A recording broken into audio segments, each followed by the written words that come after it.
Assalamualaikum warahmatullahi wabarakatuh. Hari ini kita untuk pelajaran hari ini kita membahas tentang peralatan atau kunci-kunci yang sering digunakan pada bengkel.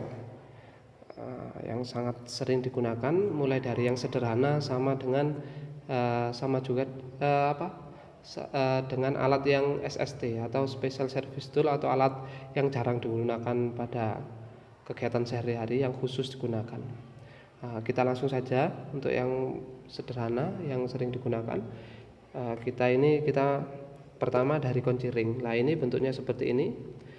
Kunci ring ini digunakan untuk mengencangkan atau mengendori baut atau mur dengan momen yang besar, yang menengah.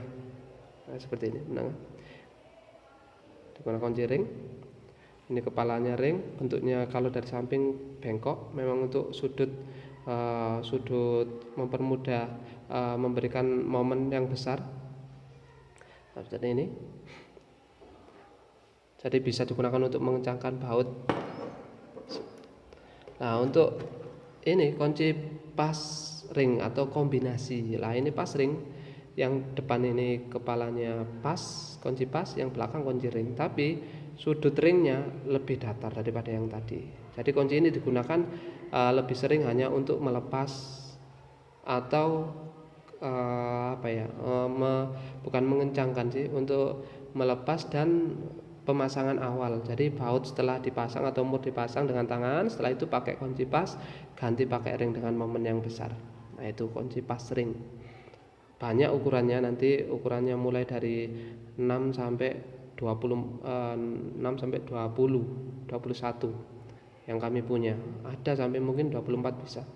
Tapi yang kami pakai sampai 21. Nah, untuk selanjutnya ini obeng. Obeng ada dua macam yang kami punya, yang kita bahas juga. Itu satu obeng, ini obeng namanya kalau di bengkel obeng blimbing atau obeng Nah, ini obeng seperti ini, obeng lancip. Terkadang orang bengkel menganggapnya menyebutnya obeng blimbing. Nah, seperti ini obeng. Ini sama obeng min. Sebenarnya masih banyak lagi, ada obeng segitiga, obeng dua kaki yang gini kepalanya, ada obeng namanya segi delapan, banyak sekali obeng. Nah, yang sering digunakan hanya dua ini. Terus kemudian tang. Nah, ini tang itu ada tang yang ini namanya tang jepit. Tang yang bisa digunakan, yang sering digunakan pada bengkel ada 3, tang jepit, tang potong, sama tang kupas kabel. Itu yang sering digunakan. Nah, ini tang jepit seperti ini. Nah, ini. Terus selanjutnya palu. Nah, ini palu konde. Ini palu digunakan untuk memukul barang-barang yang keras. Palu konde seperti ini. Kondenya untuk lebih menancapkan pakunya, makanya bentuk konde. Sedangkan ini untuk memukul yang bagian rata. Nah, ini palu konde. Terus ini palu karet. Sedangkan untuk palu karet ini biasanya digunakan untuk pemasangan benda-benda dari besi mesin, untuk melindungi mesin biar tidak ada pecah atau tidak ada retak atau tidak ada terkelupas atau tidak, intinya tidak aus. Jadi yang lebih sering digunakan palu karet. Nah, terus kemudian ini namanya kunci L. Kunci L itu digunakan untuk mengencangkan baut yang kepalanya ada sudutnya, ini sudut 6 sudut. Nah, ini kan kalau untuk kunci ring itu kan timbul, sedangkan yang ini itu masuk ke dalam bautnya, ada tempatnya. Nah, ini. Terus selanjutnya, nah ini penggaris. Penggaris ini sering digunakan pada bagian-bagian kecil daripada memakai penggaris yang putaran itu yang lebih sering digunakan penggaris baja seperti ini. Nah, ini. Terus ini kunci T. Ya, kunci T itu ada beberapa jenis. Ada yang bentuknya seperti L, seperti Y, bilangnya kunci Y. Tapi ini yang lebih sering digunakan kunci T. Ini seperti ini. Ada ukuran banyak, 8, 10, 12, 14, dan 17. Itu yang lebih sering. Terus ada lagi kunci ini, namanya obeng geduk. Ini obeng geduk ada 4 macam kepala. Nah, digunakan untuk mengeraskan atau mengendori skrup yang benar-benar keras biasanya. Terkadang tidak skrup saja, bisa digunakan dengan baut, kepalanya dilepas, ditambahkan kunci shock. Nah, ini kalau ditekan gini akan berputar. Depannya akan berputar lah. Depannya akan berputar. Lah selanjutnya ini kunci shock. Ini namanya kunci shock. Sama kunci ini digunakan dengan momen yang sangat besar dan lebih aman digunakan pada baut baja, itu lebih aman. Walaupun baut biasa bisa, mur baut biasa bisa, karena ini memang lebih aman. Cuma memang kalau dikeraskan ini untuk baut kecil sering patah karena momennya terlalu besar. Ini stangnya akan panjang. Walaupun pegangnya mungkin di sini, karena bebannya kunci berat, jadi momennya jadi juga besar. Seperti itu. Nah, terus ini untuk memberikan minyak pelumas jika pemasangan mesin, engine dan lain-lain itu lebih aman kan dikasih pelumas. Nah, ini cara penggunaan ditekan ini otomatis akan keluar di paling ujung. Ini. Terus ini namanya glue gun. Nah, ini digunakan lem bakar, digunakan untuk mengelem sesuatu dengan stick lem ini. Nah, ini seperti solder sebenarnya, dipanaskan biar mencair terus digunakan untuk mengelem. Terus ini solder. Ya, solder itu macam-macam, ada yang 40 watt, 60 watt, 20 watt, 25 watt. Nah, itu akan mempengaruhi panas yang digunakan pada pucuk dari solder ini. Semakin besar wattnya akan panas, akan mudah melakukan penyolderan. Terus ini ada kunci buaya, digunakan untuk menjepit. Memang digunakan untuk menjepit baut-baut atau apa dalam proses membantu proses pekerjaan sesuatu, menjepit plat dan lain-lain. Terus ini ada rivet. Nah, ini digunakan untuk merivet atau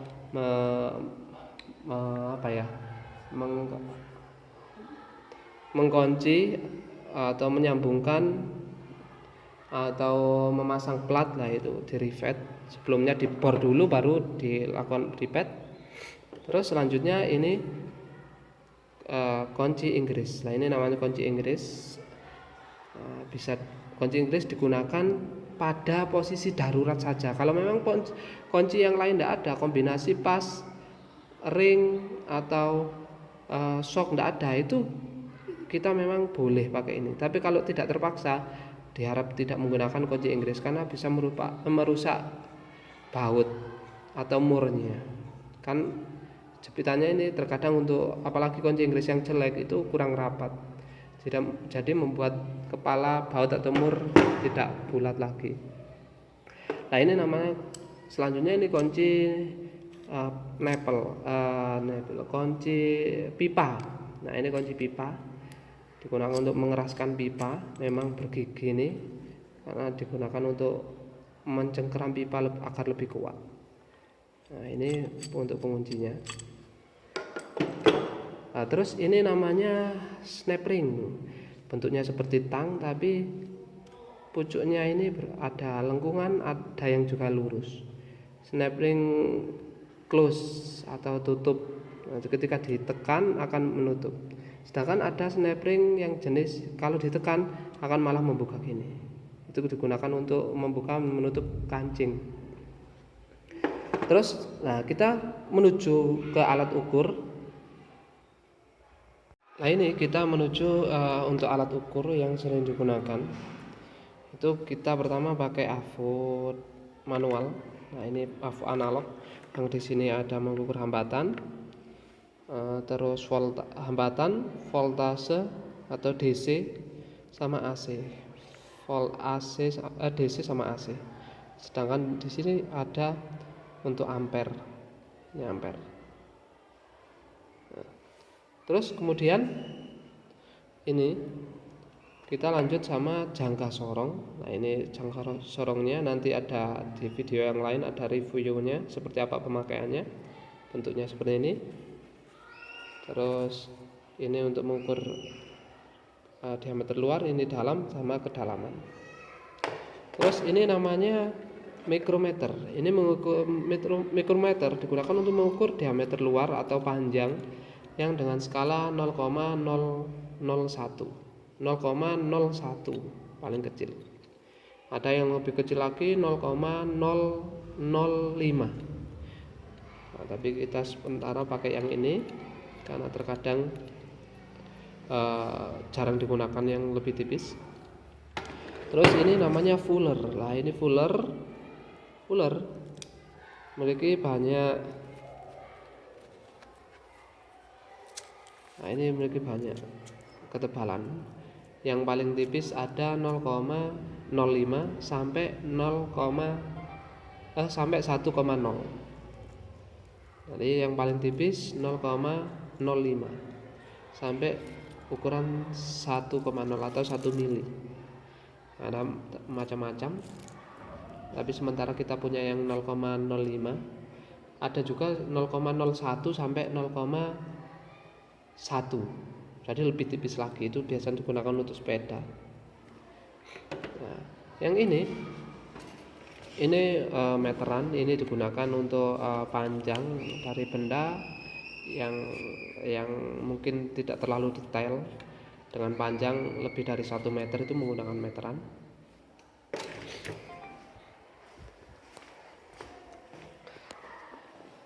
Nah ini AVO digital. Ini tidak seperti tadi analog. Lah ini angkanya sudah digital. Nah, seperti ini. Nah, ini digital ya. Seperti itu. Terus kita ke alat tambahan atau alat pembantu tambahan. Ini namanya ragun. Digunakan untuk menjepit benda kerja supaya mudah dilas atau mudah dipotong. Digunakan ini untuk membuka dan menutupnya. Memang sengaja saya lepas stangnya. Kalau digunakan baru saya pasang stangnya, bisa dilepas. Nah ini ketika diputar ke kiri akan membuka, ke kanan akan menutup atau mengecil. Terus di sini ada namanya gerinda. Ini digunakan bisa memotong atau memoles, memotong benda besi, kayu, keramik dan lain-lain apabila diganti ini. Dan juga bisa menipiskan benda kerja. Kalau ingin digunakan sesuai kebutuhan, nah ini pisaunya juga digunakan sesuai kebutuhan jenis-jenisnya. Terus ini bor ini ada bor besar, ini ada grill sama bor, bisa dipindah-pindah. Ketika menggunakan grill diarahkan ke drill, ketika ke bor biasa menggunakan bor biasa. Terus selanjutnya, nah ini kita ada lagi ada beberapa lagi. Ya, ini gerinda potong besar digunakan untuk memotong besi besar. Jadi lebih mudah, lebih aman daripada gerinda yang handle tadi, yang portable tadi. Ini lebih aman. Jadi dijepit di sini, terus besinya dimasukkan, ditekan, terpotong. Terus selanjutnya ini ada kompresor. Ini kompresor. Tidak terlalu besar, ini sedang, ukuran sedang. Nah, ini kompresor. Ini masuknya, nanti keluarnya ada di selang ini, tekanannya. Terus ini las listrik. Sementara ini yang kami punya las listrik yang sering digunakan adalah las listrik, las karbit, sama las mic. Campur listrik sama pakai oksigen, itu namanya las mic. Nah terus kita akan mereview lagi tentang selanjutnya kita akan mereview tentang alat-alat bantu khusus atau SST, Special Service Tool. Nah, ini kita satu, ini namanya pembantu alat membantu pemasangan ring dan piston. Nah, ini bantu piston, pemasangan piston. Terus ini alat pengukur diameter.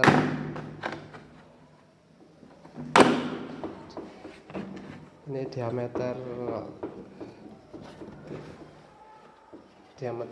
bearing, alat pengukur diameter bearing atau namanya silinder bore gauge. Ada mengukur lebar atau silinder. Nah, ini namanya dial. Nah, ini nanti dimasukkan ke silinder sesuai ukuran, terus diukur. Terus terus ini namanya scan tool. Nah, ini alat scan yang digunakan untuk mengecek kerusakan pada kendaraan atau trouble pada kendaraan injeksi. Ini sebenarnya seperti AVO tapi digital. Nanti ada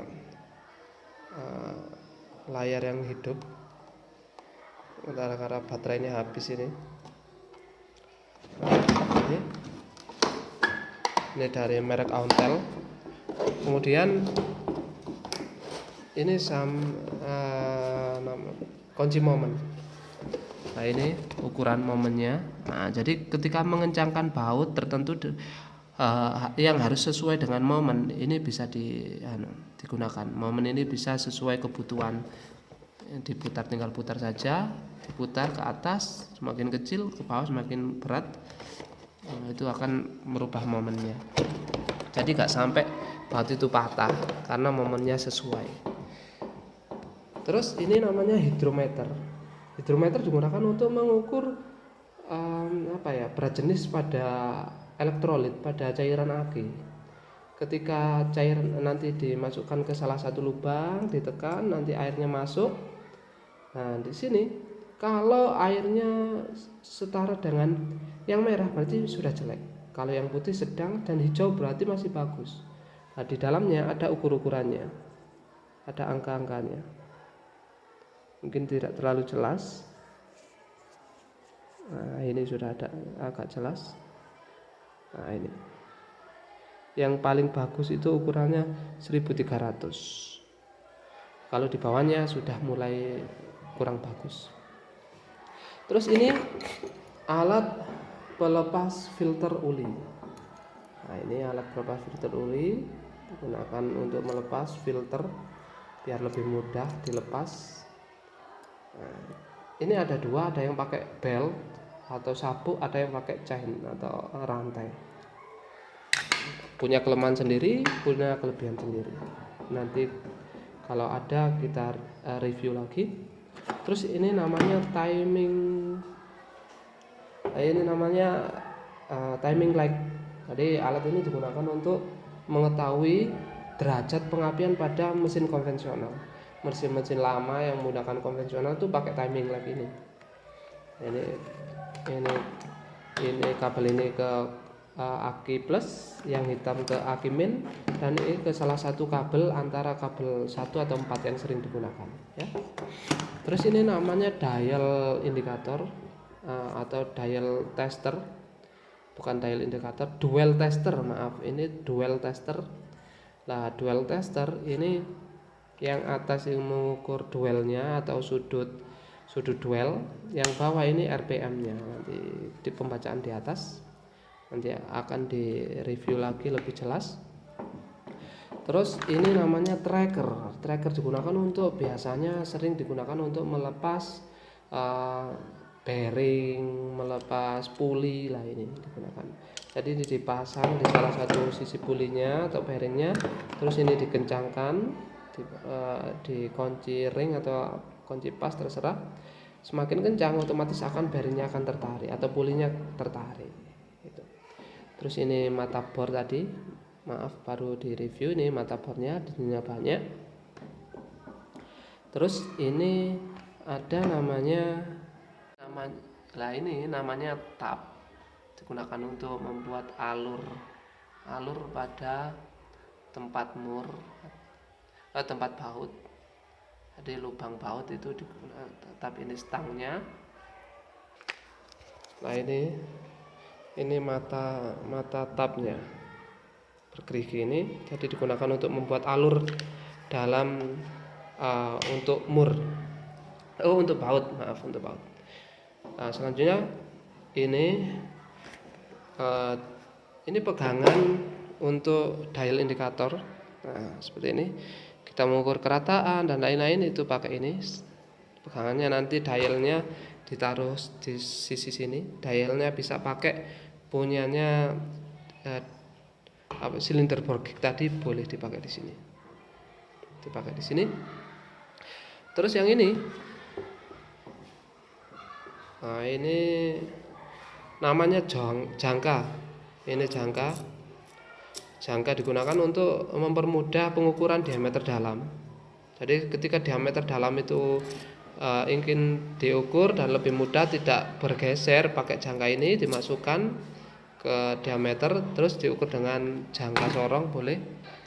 Sama yang terakhir ini namanya nozzle tester kalau 1 unit, tapi kalau untuk ini saja namanya pressure gauge. Ini digunakan untuk mengukur tekanan hidrolis. Nah, ini kebetulan digunakan pada nozzle tester. Nah, ini untuk mengukur, kita ditekan gini, tekan solar akan masuk dan di sini nozzle-nya akan dipasang di sini. Namanya nozzle tester. Ya.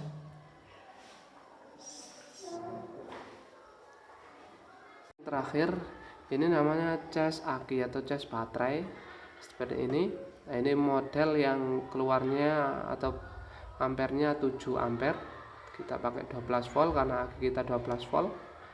Nah, kalau high itu jadi ampere yang keluar antara 4 sampai 7 ampere. Kalau low ini 1 sampai 3 ampere atau ampernya lebih kecil. Jadi pengisiannya lama, tapi ya memang lama, tapi biasanya lebih awet pakai yang low daripada high. Ini fuse itu sikring. Nah, kalau ini berarti posisinya baterai sudah habis, hanya sedikit. Harusnya pas di hijau ini berarti baterai sudah terisi. Ya. Kalau merah berarti full. Nah, itu ulasan kali ini. Ada sedikit tambahan ini alat namanya sikat baja. Sikat baja digunakan untuk membersihkan bagian-bagian mesin atau besi yang kotor, yang terkena oli yang campur debu itu yang agak kental, dibersihkan kotor-kotoran. Terima kasih. Assalamualaikum warahmatullahi wabarakatuh.